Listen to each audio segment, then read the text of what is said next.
nosotros, Ramsés. El titular es: quiero gobernar un país que se nos muere. Es cierto, Andrés, de verdad. Un poco parafraseas a Víctor Paz. Desde luego que sí, tomo esa frase importante de un hecho en el que, después de una severa crisis, la mayor hiperinflación de toda la historia de este país, ¿no?, se aplica el decreto 21060 y se transita a una etapa de florecimiento económico que dura hasta no más de 4 años atrás. Acá voy a dejar de ser amigo para ser más periodista y más incisivo todavía. Claro que Pero sí. Víctor Paz tenía un partido político que es el partido del siglo XX, Sí, el sí. MNR. Sí, sin lugar a dudas. Sigue siendo el MNR. Ok, pero digamos, ¿y tú? No, yo no tengo un partido político, pero he leído muy bien lo que dicta la política en Bolivia en los últimos 15 años, ¿no? No necesitas, a mí me encantaría construir una ideología, una doctrina y un partido político, pero el tiempo no me da, ¿sí?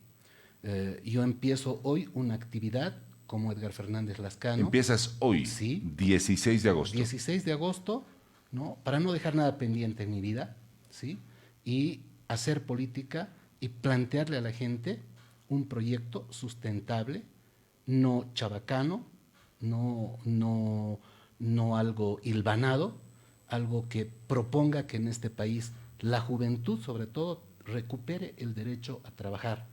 Hay miles de jóvenes que viven en frustración en Bolivia porque en la administración pública, ¿sí?, se han encaramado muchas personas que pasan 1, 2, 3, 4 gobiernos, ¿sí?, y se ha convertido la administración pública en el cáncer del desarrollo y de la economía de Bolivia.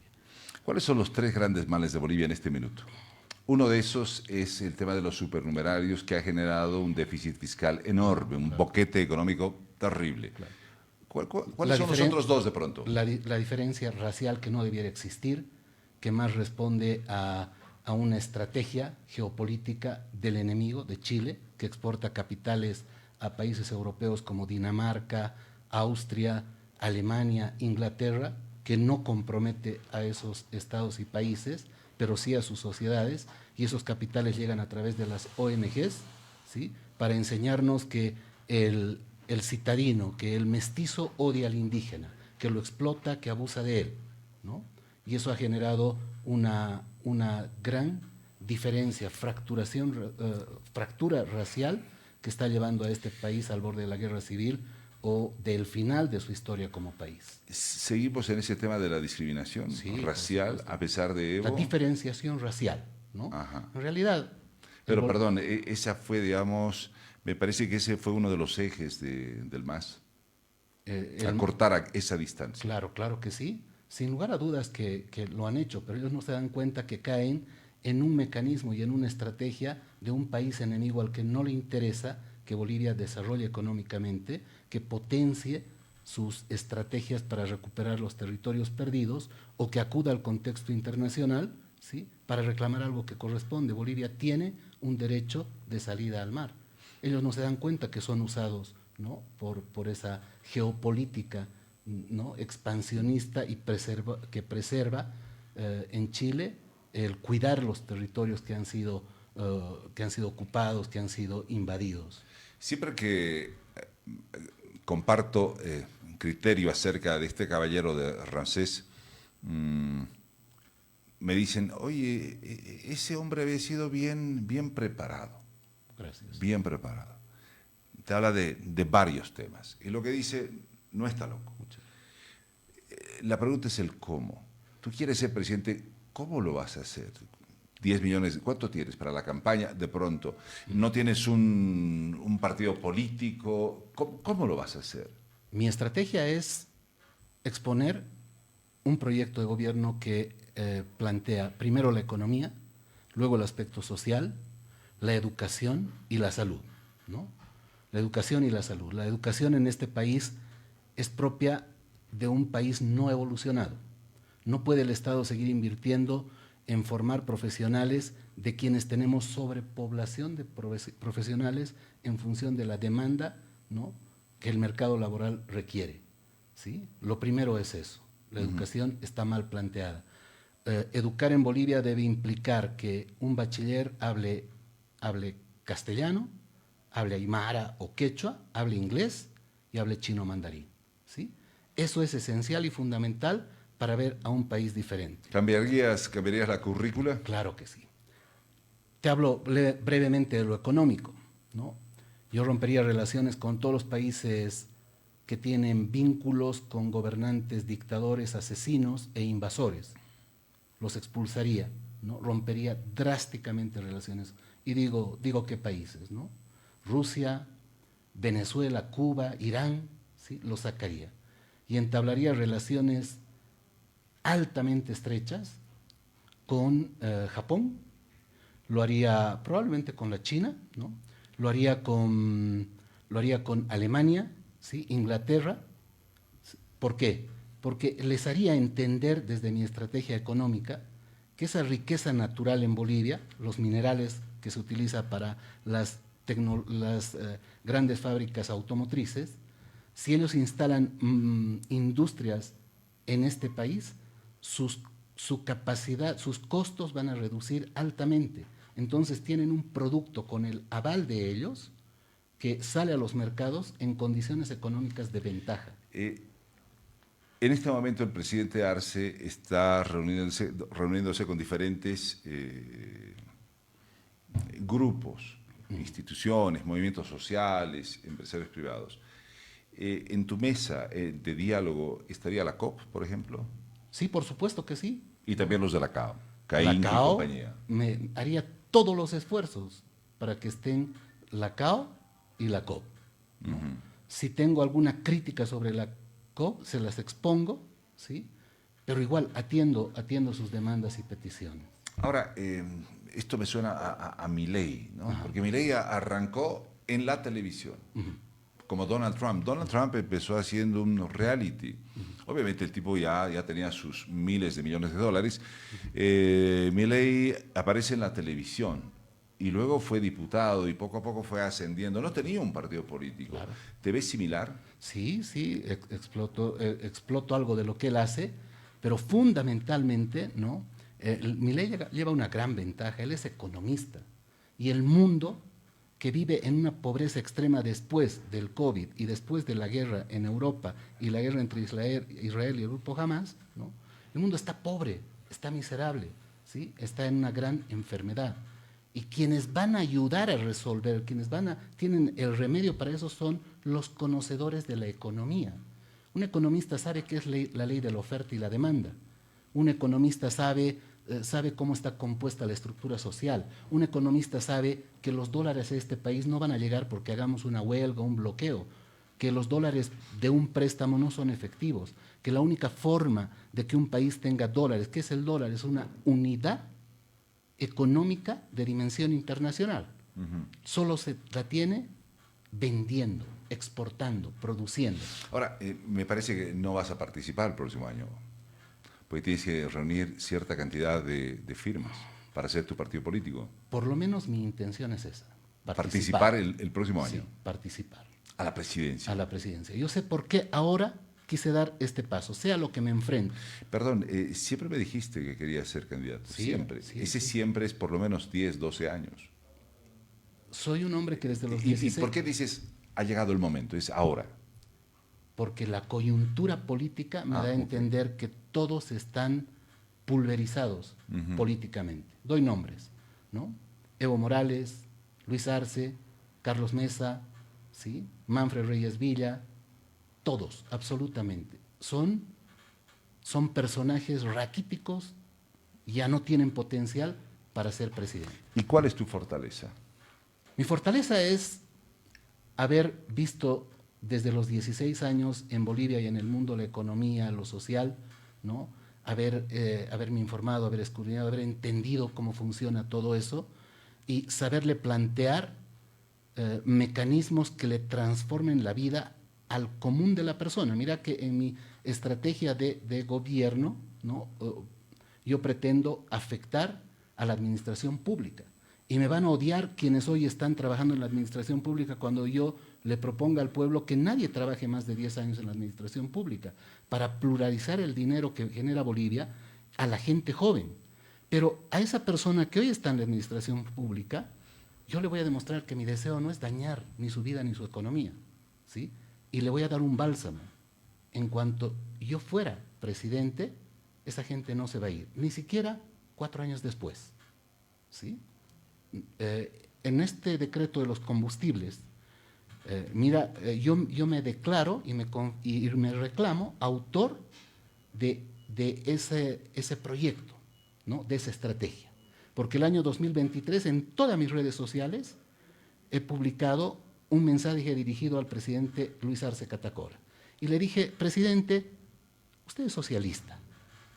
Un socialista no le puede subvencionar el combustible a una persona que tiene un vehículo alta gama. Un vehículo alta gama te vale más de $100.000. El que tiene ese vehículo, si hoy le ofreces el litro de gasolina a 20 bolivianos, va a pagar. Ahora, no es diabólico, no es malo, no es un perverso boliviano, es un boliviano que supo tener éxito en la vida, ¿sí? Entonces yo le planteaba públicamente que todas las estaciones debieran tener 2 tanques de gasolina, uno libre de subvención y el otro subvencionado. Y que a mi criterio, el boliviano patriota, aquel que no se considera el chupasangre del Estado, va a comprar el combustible libre de subvención. Y aquel boliviano noble, pero que vive en limitaciones económicas, sí va a comprar el combustible subvencionado. Lo puso en práctica. Y date cuenta que ellos no son autores por una simple razón. Cuando yo pensé en esa posibilidad, lo hacía como una estrategia para ir evitando la subvención en Bolivia, porque la subvención es cancerígena. No había necesidad de llamar a un referéndum y preguntarle en el referéndum a la gente, ¿quiere que se libere de subvención? La gente va a responder que no. Y los combustibles van a tener que volver a ser subvencionados. Entonces, ellos no fueron autores de esa estrategia porque han cometido un severo error, ¿sí? Al plantearlo y a la vez ir a un referéndum. ¿Qué vas a hacer con la gente que no comulga tus opiniones? Caso el movimiento al socialismo, ¿no? Arcistas y evistas. Invitarles a que sepan escuchar y entender, a que me miren como un boliviano más, no me miren como a un ajeno haber sido parido por esta tierra. Tengo 58 años, nunca he recibido un salario del Estado. He importado capitales porque yo he vivido en la Argentina y en Estados Unidos, a este país. Hoy, en mi actividad como Ramsés, atiendo a mucha gente del exterior y mis impuestos dan cuenta de que yo tributo porque traigo dinero, ¿sí? Entonces, hay una diferencia. Que no me tengan rabia, ira, que lo hagan si quieren, pero que aprendan a escuchar, ¿sí? Que yo a ellos, al MAS y a su gente, la admiro. Les guardo un aprecio como ciudadano. ¿Tú gobernarías con todos? Sí, absolutamente. Ahora, ¿qué va a pasar con Ramsés? Porque tú, como candidato, eres Edgar Fernández. Edgar Fernández Lascano. Ramsés, nunca pensé ser Ramsés, ¿sí? Nunca. El año 94 tuve un incidente político con los narcovínculos. Renuncié a ser ciudadano americano. Renuncié a un trabajo en el que me planteaban ganar $120.000 al año, ¿sí? Porque ya a esa edad, 26 años, 27 años, era muy consciente de lo que es ser boliviano y aceptar aquello. Aceptar aquello era convertirse en una antipatria, ¿no? En alguien que se vende, ¿sí? En alguien que negocia su conciencia o su dignidad. Y tengo la documentación necesaria para demostrar esto. Pero Ramsés va a continuar, es decir, ¿vas a seguir leyendo las cartas, interpretando las cartas? Tengo que hacerlo hasta el momento, ¿no? Que ojalá si fuera, que se den las condiciones para que sea candidato. Ajá. En cuanto se den las condiciones, hoy día se testea fácilmente en cuestión de semanas, ¿cuánta probabilidad tiene una persona de ser escuchada en el mundo político? En cuanto se dieran las condiciones, voy a descansar, voy a dejar de ser Ramsés y lo voy a hacer con un dolor enorme. Bien, y yo sé que no esté en tus genes porque tú eres una persona muy noble. Gracias. Pero, ¿qué pasaría hipotéticamente si tuvieras que hacer un juicio de responsabilidades? ¿A quién lo harías? No me temblaría la mano ni el pensamiento, ¿no? Yo soy un hombre que ha vivido siempre bajo la idea de que hay bienes supremos para el ser humano, la libertad y la justicia, indudablemente. ¿Sí? Si nunca quise trabajar con relación de dependencia es porque fui un amante de mi libertad. En este país he visto que se han violado derechos, libertades, se ha afectado la justicia, ¿no? Y aparentemente todo está bien. Lo primero que plantearía es una reforma radical, inmediata de la justicia, y a la nueva justicia pedirle públicamente que hagan exactamente eso, justicia con los hechos que han ocurrido en los últimos 20 años en nuestro país. Caiga quien caiga. No voy a decir enjuicien a Evo Morales porque le tengo rabia. ¿No? Durante tu gobierno, la justicia va a ser, parece perogrullo esto, ¿eh? ¿Va a ser independiente? Verdaderamente va a ser una justicia, va a ser justicia, ¿sí? La justicia que propongo tiene dos ingredientes. Llevarle alivio a las personas que hoy día tienen juicios de 10, 15 años y no se emite ninguna sentencia, que han gastado más dinero en memoriales, en transporte y todo lo demás, ¿no? Porque propongo mecanismos previos a la reforma de la justicia, ¿no? En que todos esos juicios que llevan tantos años se los resuelva inmediatamente, ¿no?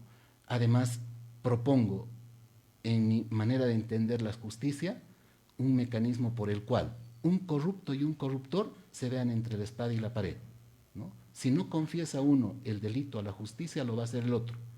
Y quien se niegue la va a pasar muy mal, porque va a purgar muchos años en la cárcel. Con esto pretendo recuperar grandes volúmenes de capitales de esos 380.000 millones de dólares que ha administrado Evo y su gobierno, el MAS, ¿sí? Y que han hecho obras de utilería. A ver, este gobierno tiene como vicepresidente a David Choquehuanca, sí. El presidente del Senado, Andrónico. Sí. Israel Guaitari está en diputados y está el ministro de Gobierno, el de Justicia, que creo que es el ideólogo del referéndum, y tiene varios, ¿no? El señor Montaño ahí en Obras Públicas.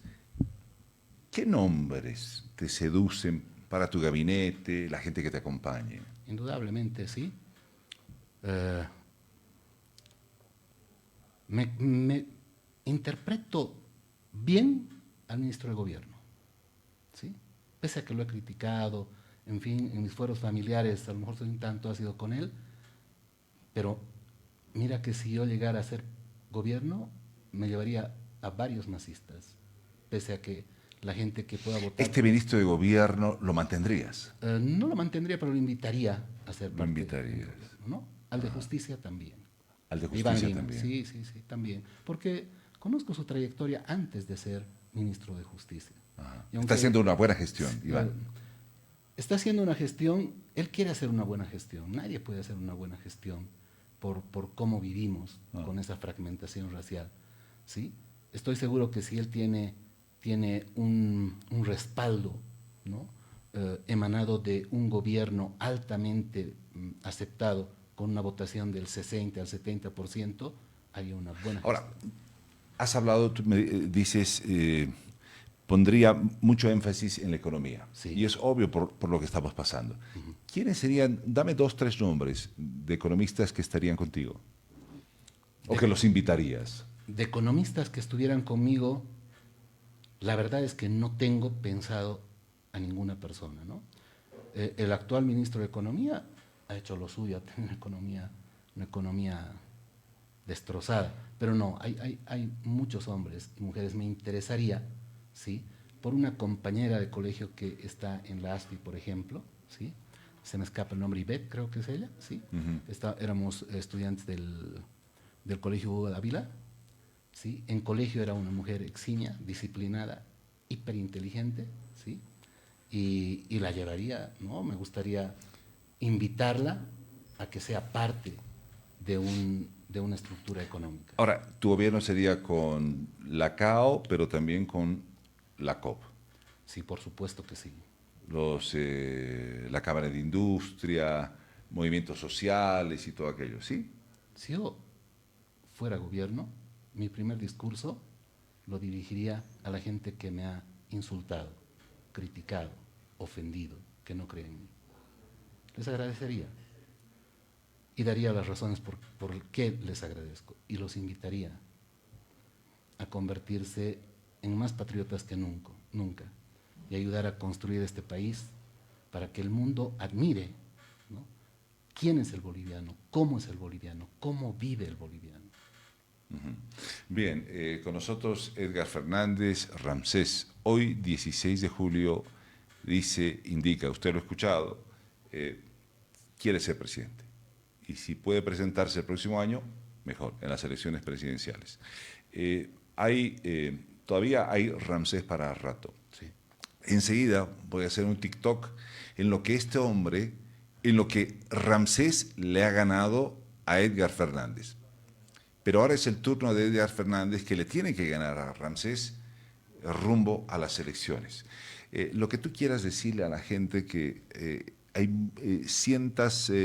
miles de personas que nos están mirando.